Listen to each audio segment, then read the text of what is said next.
Everyone, எல்லோரும் நல்லா இருப்பீங்கன்னு நம்புறேன்.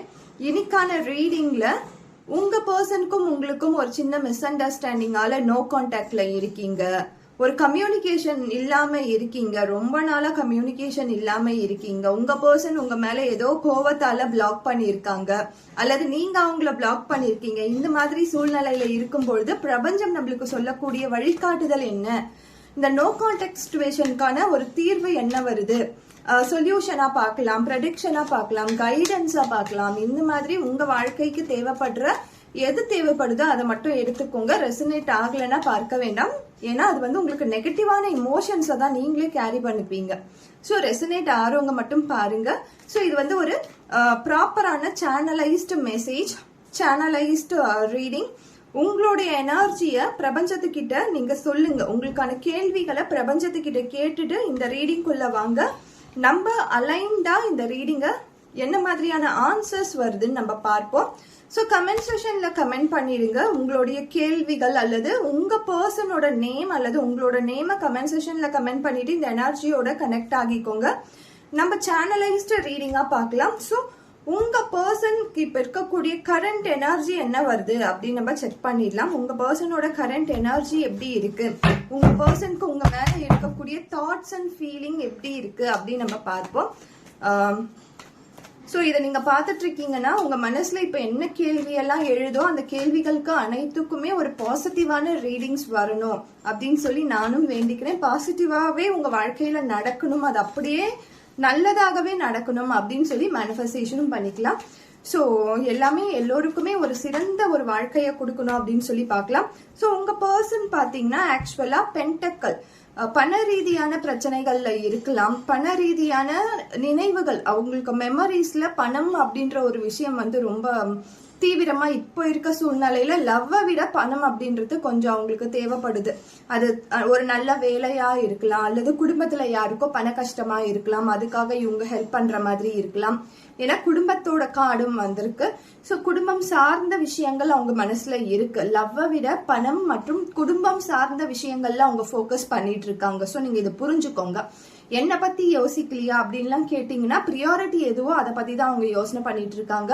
மேபி யாருக்கும் உடம்பு சரி இல்லாம இருக்கலாம், மேபி யாரும் வந்து காலேஜ்ல சேர்றதுக்காக பணம் இல்லாம கஷ்டப்பட்டுட்டு இருக்கலாம், குடும்பத்துக்கு ஏதோ ஒரு செலவு பண்றதுக்கு பணம் தேவைப்படுது, அந்த பணத்துக்காக இவங்களும் சேர்ந்து வந்து கஷ்டப்பட்டுட்டு இருக்கலாம், அல்லது யார்கிட்டனா கேட்கறதோ ஒரு லோன் வாங்குறதோ, அல்லது இவங்களுக்கு இதுவே முடியாம சூழ்நிலையில என்னால முடியலையே, என் குடும்பத்துக்காக நான் இதை கூட செய்ய என்னால முடியலையே அப்படின்ற அந்த கில்ட் கூட இருக்கலாம். ஸோ இப்போ கரண்ட் எனர்ஜியில உங்க பர்சனுக்கு மணி பிளஸ் குடும்ப சார்ந்த விஷயங்கள்ல தான் நிறைய ஃபோக்கஸ்ட் இருக்கு, நிறைய கவனம் இருக்கு. ஸோ இதை நீங்க புரிஞ்சுக்கோங்க. அடுத்ததா நோ கான்டாக்ட் சிச்சுவேஷன்ல இருக்கேன். இந்த நோ கான்டாக்ட் சிச்சுவேஷன்ல என்ன மாதிரியான தீர்வு வரப்போகுது, எப்போ இந்த கம்யூனிகேஷன் எங்க ரெண்டு பேருக்குள்ள நடக்கும், இந்த கம்யூனிகேஷன் எந்த விதத்துல நடக்கும், வருமா வரமாட்டாங்களா, பேசுவாங்களா பேச மாட்டாங்களா, இப்படி எல்லாம் கேள்விகள் இருக்கு இல்லையா, அதற்கான ரீடிங்ஸ் பார்த்துடலாம்.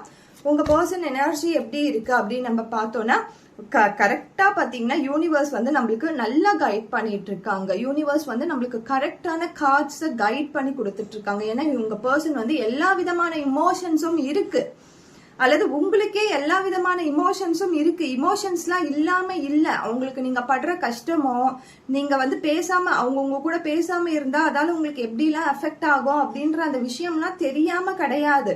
எல்லா விதமான இமோஷன்ஸையுமே கட்டுப்படுத்திட்டு கைய கட்டி போட்ட மாதிரி உட்காந்துட்டு இருக்காங்க. நான் இவங்க கூட பேசக்கூடாது, நானே வந்து ஃபர்ஸ்ட் ஸ்டெப் எடுத்து வைக்க கூடாது, நானே போய் பேசக்கூடாது, கம்யூனிகேஷனை நான் பில்டப் பண்ணக்கூடாது அப்படின்னு சொல்லி அந்த தாட்ல எல்லா விதமான இமோஷன்ஸ் அவங்க கிட்ட இருந்தாலும், அன்பு, காதல், கோபம் எல்லாமே இருந்தாலும் நான் பண்ண மாட்டேன், நான் வந்து என் எடுத்த முடிவுல நான் கரெக்டா தான் இருக்கேன், நான் பண்ணது கரெக்ட் தான், நான் எந்த தப்புமே பண்ணல, நான் கரெக்டா தான் பண்ணியிருக்கேன், என்னுடைய செல்ஃப் ரெஸ்பெக்டை விட்டுட்டு நான் போய் பேச மாட்டேன் அப்படின்னு அடமெண்டா இருக்காங்க உங்க பர்சன், அல்லது நீங்க அடமெண்டா இருக்கீங்க. இது யாருக்கு ரெசனேட் ஆகுதோ எஸ்ன்னு சொல்லி கமெண்ட் செஷன்ல கமெண்ட் பண்ணுங்க. ரொம்ப அடமெண்டா இருக்காங்க, ரொம்ப எனர்ஜி வந்து ஸ்டபன்னா இருக்கு, பிடிவாதத்தோட இருக்காங்க. நான் எந்த தப்பும் பண்ணல, என்னை பொறுத்த வரைக்கும் நான் கரெக்ட் தான், நான் பண்ணது கரெக்டு தான், நான் செஞ்சது கரெக்டு தான், நீ தான் புரிஞ்சுக்காம இருக்க அப்படின்ற அந்த தோரணை தான் மனசுக்குள்ள ரொம்ப அதிகமா இருக்கு. ஸோ அடுத்ததா இந்த நோ கான்டாக்ட்ல அவங்க சொல்லக்கூடிய பேலன்ஸ் பண்ணிட்டு இருக்காங்க அவங்க இமோஷன். முன்னாடியே நம்ம பார்த்த மாதிரி ஃபினான்ஷியலா ஏதோ ஒரு சஃபரிங்ல இருக்காங்க, அல்லது ஃபினான்ஷியலா ஏதோ ஹெல்ப்புக்காக அவங்க வந்து அலைஞ்சிட்டு இருக்காங்க. ஃபினான்ஷியல் வைஸ்ல கொஞ்சம் வந்து அவங்க பணத்துக்காகவும் குடும்பத்துக்காகவும் கொஞ்சம் வந்து அவங்க சஃபர்ல இருக்காங்க. ஸோ அந்த விஷயத்துக்காக தான் இப்போ அவங்க இமோஷன்ஸை பேலன்ஸ் பண்ணிட்டு இருக்காங்க. அந்த இமோஷன்ஸ் அதுக்காக தான் ரொம்ப மெனக்கெட்டு அதை தான் பார்த்துட்டு இருக்காங்க. ஸோ உங்க கூட இருக்க அந்த ஃபீலிங்ஸ் அண்ட் எனர்ஜி எப்படி இருக்கு, உங்க பர்சனோட ஃபீலிங்ஸ் அண்ட் எனர்ஜி எப்படி இருக்கு அப்படின்னு நம்ம பார்க்கலாம்.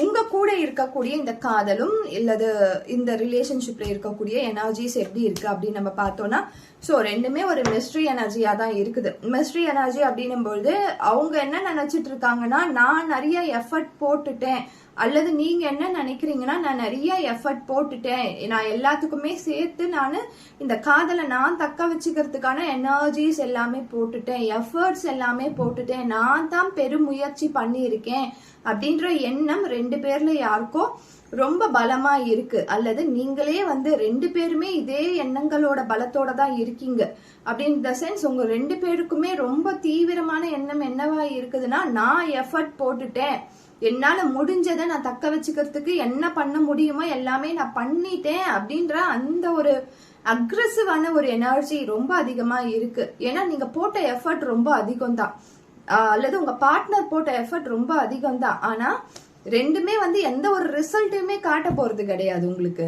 கண்கட்டி வித்த மாதிரி, கண்கட்டிட்ட மாதிரி எது நடக்குதுன்னு தெரியாம இருக்கீங்க. எஃபர்ட் போட்டது வந்து தப்பு கிடையாது, ஆனா அதுக்கான பலன் என்னன்னு தெரியாமயே எஃபர்ட் போட்டு வச்சிருக்கீங்க.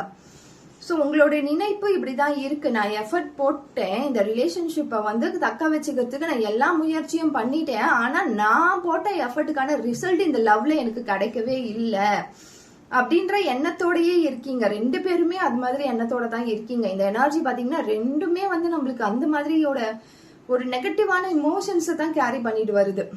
ஸோ ரெண்டு பேருக்குமே இப்ப தேவைப்படுது ஒரு ஹீலிங் தான் தேவைப்படுது. இந்த இடத்துல ஒரு ப்ராப்பரான ஹீலிங் தான் ரெண்டு பேருக்குமே. இமோஷனல் வைஸ்ல இந்த டிராமாஸ்குள்ள இருந்து வெளியில வர்றதுக்கான ஹீலிங் தான் தேவைப்படுது. யார்கிட்டயாவது உங்க மனசுல இருக்க வருத்தங்களை பேசுங்க, யார்கிட்டயாவது உங்க மனசுல இருக்க கவலைகளை சொல்லி அதுல இருந்து வெளியில வாங்க. அதையே கேரி பண்ணிட்டே இருக்காதீங்க. ஏதோ ஒரு விஷயத்தால நீங்க கொஞ்சம் வந்து சஃபர் ஆயிருக்கீங்க, கொஞ்சம் வருத்தத்துல இருக்கீங்க, கொஞ்சம் வந்து பயத்துல கூட இருக்கீங்க. ஆனா அந்த பயத்திலயோ அந்த வருத்தத்திலயோ இருக்காதீங்க, அதுல இருந்து வெளியில வாங்க, ஒரு ஹீலிங்க எடுத்துக்கோங்க. இந்த எனர்ஜி இந்த மாதிரி ரெண்டு கார்டுமே சஃபர் ஆகிற கார்டு. ஏன்னா ரெண்டு எனர்ஜிஸுமே சஃபர் ஆயிட்டு இருக்கு, ரெண்டு சோலுமே சஃபர் ஆயிட்டு இருக்கு. ஸோ அந்த ஹீலிங் உங்க அளவுக்கு எந்த மாதிரியான ஹீலிங் உங்களால எடுத்துக்க முடியும், உங்களுக்கு எது கிடைச்சா நல்லா சந்தோஷமா இருக்குமோ அந்த ஹீலிங்கை எடுத்துக்கோங்க. மனசுல அப்படியே வந்து ஹோல்ட் பண்ணி வச்சுக்காதீங்க உங்க இமோஷன்ஸை. அது கோபமோ அழுகையோ வருத்தமோ அது வெளியில கொண்டு வந்துருங்க. ஏன்னா அது வந்து உங்களுக்கு நல்ல ஒரு ரிலீஸை கொடுக்கும். அந்த ஹோல்ட் பண்ணியே வச்சிட்டு இருந்தீங்கன்னா கண்டிப்பா நீங்க வந்து மேலும் மேலும் காயத்தை தான் பார்ப்பீங்க, நெகட்டிவான இமோஷன்ஸை தான் பார்ப்பீங்க. கொஞ்சம் அதுல இருந்து வெளியில வரதுக்கான வாய்ப்பு கிடைச்சா வெளியில வாங்க. இது ரெண்டுமே வந்து ரொம்ப நெகட்டிவான இமோஷன்ஸா இருக்கு. ஸோ உங்க பர்சன் உங்க கூட பேசுவாங்களா, எப்ப வந்து பேசுவாங்க, என்ன நடந்துட்டு இருக்கு உங்க ரெண்டு பேருக்குள்ள, ஏன் வந்து இந்த எனர்ஜிஸ் எல்லாமே இவ்வளவு பிளாக்கேஜஸை காட்டுது அப்படின்னு நம்ம பார்க்கலாம். எல்லாமே ஒரு பிளாக்கேஜை காட்டக்கூடிய கார்ட்ஸா தான் இன்னைக்கு வந்திருக்கு. நிறைய நாள் ஹாப்பியான கார்ட்ஸ்லாம் வரும், ஆனா இன்னைக்கு ஏதோ ஒரு பிளாக்கேஜை காட்டக்கூடிய ஒரு ஹீலிங் தேவைப்படுற ஒரு எனர்ஜியை காட்டக்கூடிய கார்ட்ஸா வந்துட்டு இருக்கு. ஏன் இப்படி வருதுன்னு நம்ம பார்க்கலாம். ஸோ ரெண்டு பேருமே கோடிபெண்டா இருக்கீங்க. ரெண்டு பேருக்குள்ளேயுமே கோடிபெண்டன்ட் இன் த சென்ஸ் ஒரு இன்செக்யூர்டான ஒரு ரிலேஷன்ஷிப்குள்ள இருக்கிற மாதிரி ஃபீலிங் இருந்துகிட்டே இருக்கு, ரெண்டு பேருக்குமே இருக்கு. ஸோ நிறைய பேரு செகண்ட் சான்ஸ்க்காக வெயிட் பண்ணிட்டு இருக்கீங்க இல்லையா. இதை வந்து கண்டிப்பா நீங்க செகண்ட் சான்ஸ்க்காக வெயிட் பண்ணிட்டு இருந்தீங்கன்னா கண்டிப்பா புரிஞ்சுக்கோங்க. நான் கார்ட்ல வரத அப்படியே சொல்றேன். The relationship is over, once over is over. So no second chance, growth or transformation.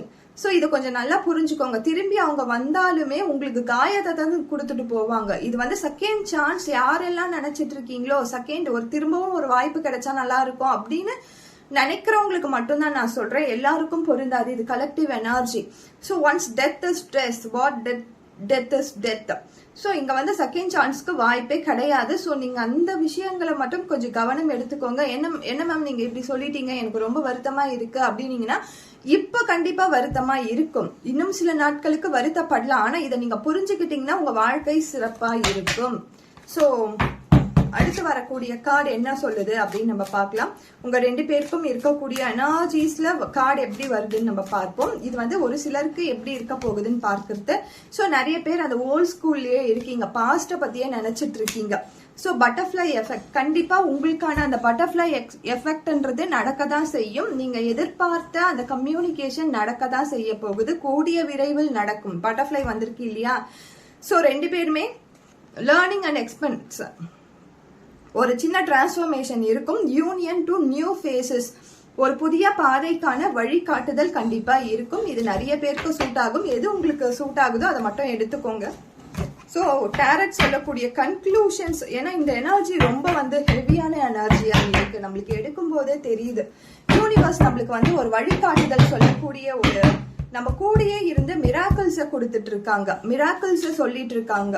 So கன்க்ளூஷனா என்ன வருதுன்னு நம்ம பார்த்துடலாம். கன்க்ளூஷனா வர கார்ட்ஸ், நிறைய பேரோட இமோஷன்ஸ் வந்து ஃபுல்ஃபில் ஆக போகுது. ஸோ நீங்க வந்து இந்த இடத்துல பார்க்கும்போது டெம்பரன்ஸும் வந்திருக்காங்க, ஏஸ் ஆஃப் கப்ஸும் வந்திருக்காங்க. ஸோ நிறைய பேரோட வாழ்க்கையில நீங்க இத்தனை நாள் வந்து உங்க இமோஷனை கட்டுப்படுத்தி வச்சிட்டு இருக்கீங்க.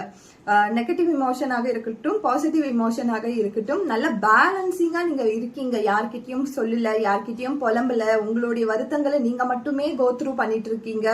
உங்க மனசுல இருக்க காயங்களை நீங்களே ஹீல் பண்ணிட்டு இருக்கீங்க. ஸோ இதெல்லாம் மாறி உங்களுடைய கப்ஸ், உங்களுடைய இமோஷன் ஹாப்பி இமோஷனா ஆக போகுது.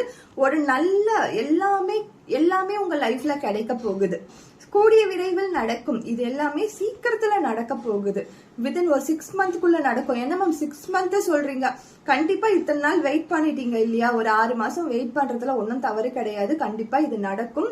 இந்த எனர்ஜி ஒரு பாசிட்டிவான எனர்ஜியா இருக்கு. நிறைய பேருக்கு இது நடக்கும். ஸோ அந்த பர்டிகுலர் பர்சன்களுக்கு எல்லோருக்கும் ஹாப்பியா இருங்க.